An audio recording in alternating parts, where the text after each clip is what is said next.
মানুহতে এনে আবেগ কাম নকৰে বা আবেগতে মানে এনে ঠাট্টা মাছি কাম কথাবিলাক পোষ্ট নকৰে কাৰণ যিটো মানুহে জানিব বিচাৰিছে যে চুবুৰীৰ পৰিচয়টো আচল ৰহস্যটো কি মানুহে জানিব খুজিছে গতিকে সেইটো আমি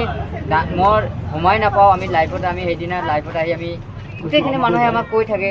তুমি কিয় চাহ দোকান খুলিলে কি উদ্দেশ্য ছিল এই তেনেকুৱা ধৰণৰ কথাটোবিলাক কৈ থাকে গতিকে আমি সেইকাৰণে কথাটো আমাৰ বিষয়ে জানিবৰ কাৰণে আমি বহুত এটা সেইদিনা আমি সকলো কথাটো আমি দাঙি তুলিছিলোঁ যে আমাৰ বিষয় লয় কাৰণ মই BCDC চেয়াৰমেন আছিলোঁ তাৰপিছত মই BDC ষ্টাৰ কেম্পেইনাৰো আছিলোঁ গতিকে মই দুটা টাৰ্ম থাকোঁতে মই ইচ্ছা কৰিলে মোৰ পৰিয়ালৰ কাৰণে কিবা এটা চিন্তা কৰিব পাৰিলেহেঁতেন মই ইচ্ছা কৰিলে মই নিজে ঘৰ বাৰী বনাব পাৰিলেহেঁতেন আজি তদন্ত কৰক একো নাই মোৰ ঘৰ বাৰী একো নাই মই যদি মানুহৰ পইচা আজিলৈকে মই একাপ চাও খোৱা নাই তেনেকুৱা ধৰণৰ মই চেয়াৰমেন আছিলোঁ মই ষ্টাৰ কেম্পেইন আছিলোঁ নিষ্ঠাহকে আমি ভাৰতীয় জনতা পাৰ্টিৰ হৈ আমি কাম কৰি গৈছিলোঁ মই কাৰো তাত হাত পতা নাই কিন্তু আমি ব্যৱসায়ৰ কাৰণেও আমি কেতিয়াবা কৈছিলোঁ এবাৰ হ'লে আমি কেইজনৰ আমাৰ নেতা বিচাৰিছোঁ যে 2 লাখ টকা যিটো পইচা দিয়া হয় মানে কিবা ব্যৱসায় কৰাৰ কাৰণে মই সেইটো কাৰণেও বিচাৰিছিলোঁ মোক দিয়া নাই পিছত সেইটো মই কথা কিন্তু মই যেতিয়া চেয়াৰমেন আছিলোঁ তেতিয়া বহিষ্কাৰ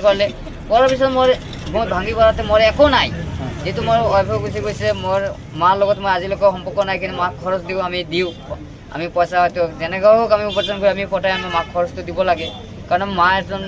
মানে ধৰক 50 পাৰ হৈছে বয়স গতিকে মা 5 কিলো চাউল পায় আৰু মোৰ ৰেচন কাৰ্ডৰ মোৰ নামটো আছিলে যেহেতু মই চেয়াৰমেন থকাৰ আমাক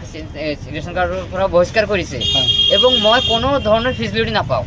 মানে সকলো ফেচিলিটিৰ পৰা মই বঞ্চিত হৈ আছোঁ ঠিক আছে মই যেহেতু ৰাজনীতিৰ লগত জড়িত মোক বহিষ্কাৰ কৰিছে কিন্তু মোৰ ফেমিলিৰ কাৰণে মই চিন্তা কৰিলে মই কৰিব পাৰিলেহেঁতেন কিন্তু মই কৰা নাই কাৰণ মই চেয়াৰমেন আছিলোঁ কাৰণ মই কিয় কৰিম মোৰ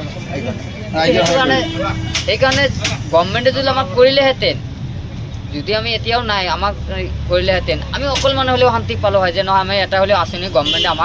আমাক ফেমিলিত দিছে আমি সেইটোক আমি পালোহেঁতেন কিন্তু আমি কোনোদিন পোৱা নাই সেইটো কাৰণে ভাৰতীয় জনতা পাৰ্টিৰ পৰা আকৌ আপুনি মানে কেষ্টা কাম্পানী কৰিব নেকি বা আকৌ হিমন্ত বিশ্ব শৰ্মা ডাঙৰীয়া আমি ক'ব নোৱাৰিম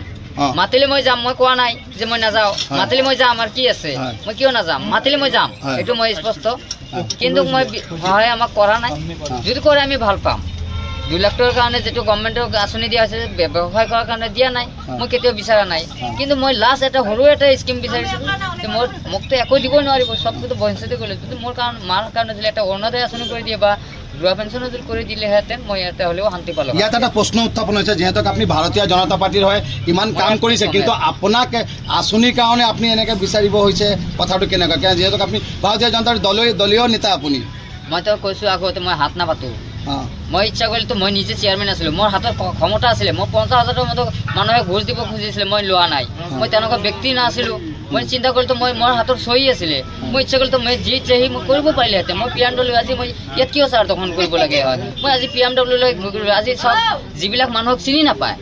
যিবিলাক মানুহৰ নাম গন্ধ নাই একো মানুহ চিনি নাপায় সেইবিলাক মানুহ আজি কিমান চিকিউৰিটি লৈ কিমান দামী গাড়ী লৈ ঘূৰি আছে অৰ্থাৎ কিন্তু চুকেলেতকৈ পপুলাৰ নহয় এইটো কথা স্পষ্ট মানুহে চিনি নাপায় কিন্তু মই ইচ্ছা কৰিলে 4 চকা গাড়ী ময়ো কিনিব পাৰিলেহেঁতেন মই নিজে ভাবে ঘৰ বাৰী কিনিব পাৰিলেহেঁতেন মোৰ ৱাইফ কেতিয়াও গুচি নগ'লেহেঁতেন মই ইচ্ছা কৰিলে মই চেয়াৰমেন যিহেতু মই 2টা বছৰ আছিলোঁ মই মোৰ ক্ষমতা ইমানখিনি আছিলে কিন্তু মই কেতিয়াও সেইটো মই ক্ৰেপ কৰা নাই কাৰণ মই সেইবিলাক আমাৰ নট এলাউ মানে ৰাইজৰ প্ৰতিনিধি হৈ আপুনি ৰাইজৰ কাম কৰিব বিচাৰিছে আমি ৰাইজৰ হৈ কাম কৰিম আৰু আমাৰ তদন্ত আমি যে চেয়াৰমেন আছিলোঁ মই কাম কৰিছোঁ না কৰা নাই মোৰ এৰিয়াত যাই মোৰ তদন্ত কৰক যে চুকৈলি হাতত কেইটা কাম আহিছিলে আৰু কিমানখিনি কাম কৰিব পাৰিছে কিমানখিনি সাকসেস হৈছে এইখিনি আপোনালোকে এবাৰ যাই তদন্ত কৰিলে মই ওয়েলকাম জনালে হয়।